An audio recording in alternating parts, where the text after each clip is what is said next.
please. And this is County Commissioner Tracy Hall, one of our former PIO members. Tracy's next governor of Michigan, of course. Nothing but a Okay, we are going to change that funding trend. Tracy's star is rising. Thank you for coming and meeting with us tonight, and I'm glad that you spoke about enrollment and some of the things that you were doing for international students and out-of-state students. And I understand the demographics, that they're declining in Michigan. And I also teach at KBCC, the vast majority of my students who are transferring, they're transferring to Grand Valley, right? Mm-hmm. So what is it, what can we do as an institution to keep our locally, grown students, they're coming from Kalamazoo County and going up to GVSU. How can we bring that back? Pains me, right? I'm like, oh, you're going to GVSU. There's nothing to do up there, right? Here, I have a great deal of pride. I have two degrees from Western. I love the city. I love the county. I love being representative for this county.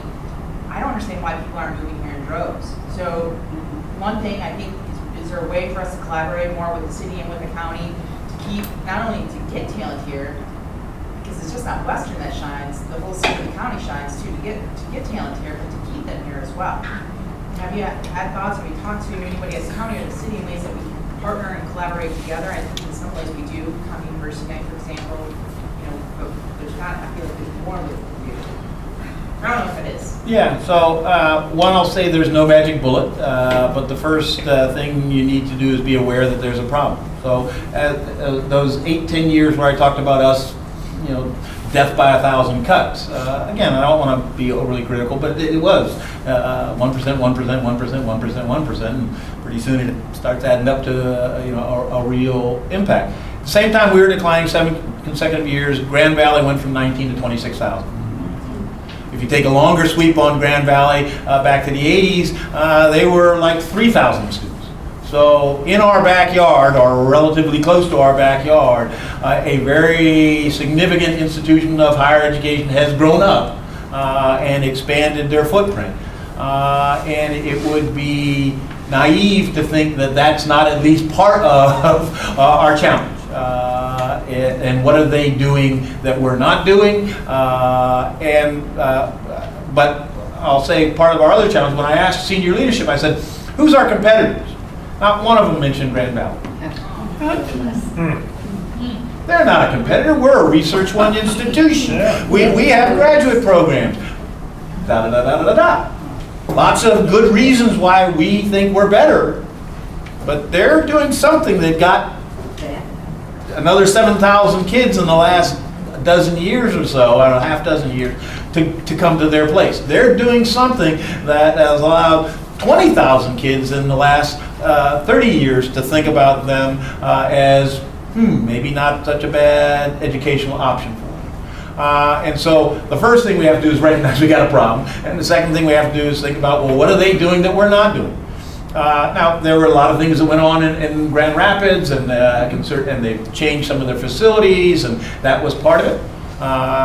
People tell a different story about part of our decline came because at one point we overexpanded, and then lots of talk came about the quality of service. But that overexpansion was 15 years ago. To me, it was an overexpansion. What happened after that? We just don't do a good job of telling our story, I think, is part of it. And they do a very concerted job of telling the story. You go to their webpage, and everything is about how you're going to get a certificate, you're going to get a job, and you're going to get out. That's what their page is. If I'm somebody, particularly a first-generation person, I'm thinking, hey, that sounds like a good mix. They're affordable, and they're focused on getting my kid a future.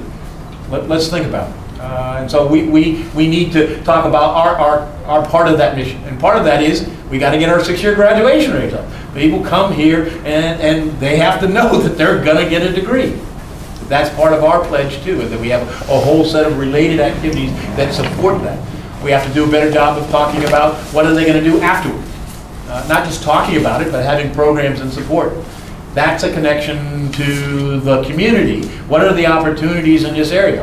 Are we providing enough internships? Are we providing enough back and forth so that local businesses in Southwest Michigan think of us as the talent hub. Interestingly, I was at this group Talent 2025 in Grand Rapids yesterday.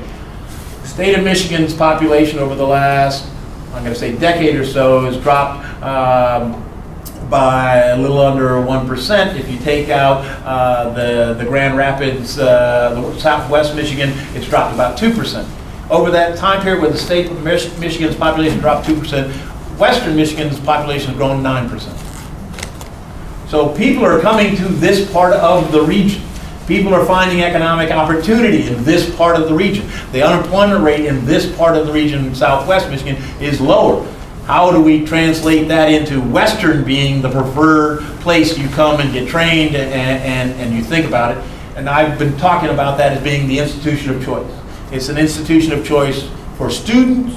It's also an institution of choice when companies are looking for talent, are looking to do projects, are looking for grants, or where the community is looking for expertise. They turn to us. And you know, we have a first-rate evaluation center. But I was meeting with a funder who's local, and they have a big project they're having evaluated, and they're going to U of M. There's absolutely no reason why they should go to U of M when right next door we've got one of the best in the country. What are we doing to talk about that and build those?